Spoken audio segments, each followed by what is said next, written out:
Qəndaharın tarixini nəzərə yetirəndə Qəndahar Şah İsmail Xətai tərəfindən 1-ci və 2-ci Xorasan yürüşləri zamanı 1510-1513-cü illərdə fəth edilmişdi. Amma 1514-cü ildə Çaldıran döyüşündə Səfəvi dövlətinin zəifləməsini istifadə edən Teymurlu Babur Qəndahara öz dövlətinə qatmışdı təxminən 1515-ci ildə.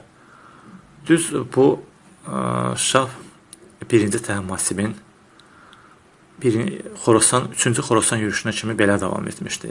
3-cü, 4-cü Xorasan yürüşünə kimi.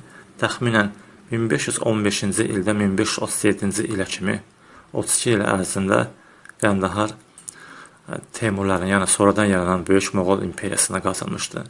Amma 1537-ci ildə Şah 1-ci Təhmasib Qəndaharı yenidən Səfəv dövlətinə qatmışdı. Bundan sonra Qəndahar hardasa 60 ilə yaxın 1594-cü ilə kimi Səfəvi dövlətinin tabeliyində olmuşdu.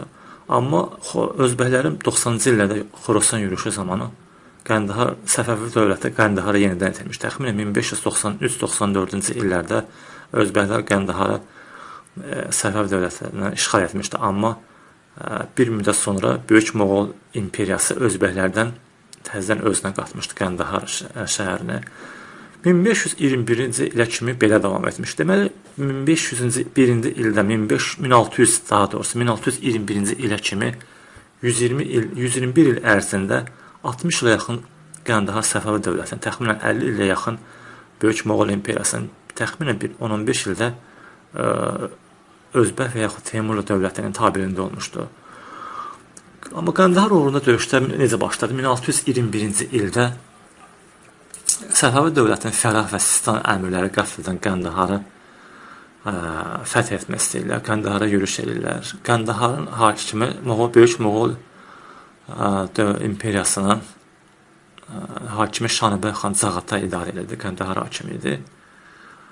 Amma Şah 1-ci Abbas Böyük Moğol dövləti ilə sülh münasibətləri daim apardığına görə əmirlərə, Fərah və Sistan əmirlərinə geri çəkilməni əmr etmişdi. Amma qəfildən 1621-ci ildə böyük ordunun özü Qəndahara yürüş etdi. Çünki Qəndahar əvvəldən Səfəv dövlətinin ərazisində olub, ona görə Şah Abbas bütün itirilmiş, əvvəlki şahların dövründə itirilmiş torpaqları geri qaytarmaq qarşısına məqsəd qoymuşdu.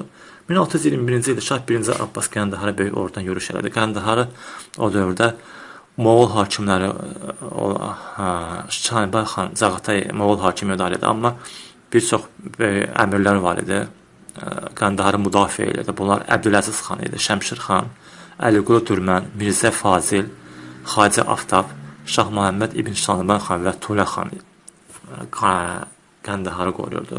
Qəndaharda təxminən 4000 nəfər Moğol döyüşü qarnizonu var idi. Şah Abbasın bu 19-cu yürüşü idi. Təmi 17 günə, amma Qəndahar təslim oldu. Qəndahar yenidən böyük Səfəv dövlətinə tabe edildi. Bundan sonra Qəndahar yaxınlığında olan həmin ildə Zəmindavər qalası da 20 günə təslim edildi. Xosrov Sultan Zəmindavəri mühasirə almışdı. Zəmindavəri Şah Kəlan, bir də Əbdüləziz xan idarə edirdi. Həmin ildə də Hörmüzdən Portuqaliyanın tamamilə qovulması xəbəri, Hörmüzün fəth edilməsi xəbəri çatdı. Bir ildə 2 böyük xəbər.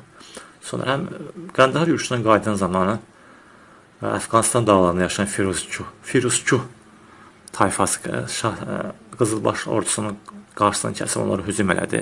Tərdi Məhəmmədin başçılığı. Amma Səfəvi əmiri Xələf bəy süfrəsi başı Qurda Firuzkuh Əfqanistanda Firuzkuhları darmadağın elədi. Qəndahar yürüşü beləcə uğurla başa çatdı.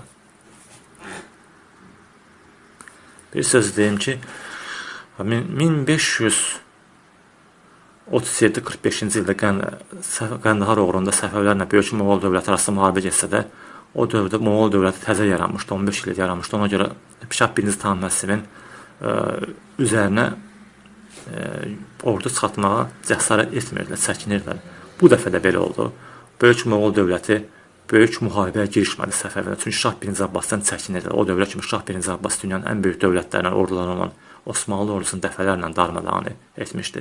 Şah 1-ci Abbasın hakimiyyət dövründə Özbəklər Şeybanilər dövləti ilə böyük məğlubiyyətə uğradılmışdı. Ona görə Moğol dövləti böyük orada girişmədi Şah 1. Abbasdan. Beləliklə Şah 1. Abbasın Qəndahar yürüşü uğurla başa çatdı. Qəndahar şəhəri yenidən Səfəv dövlətinə qatıldı.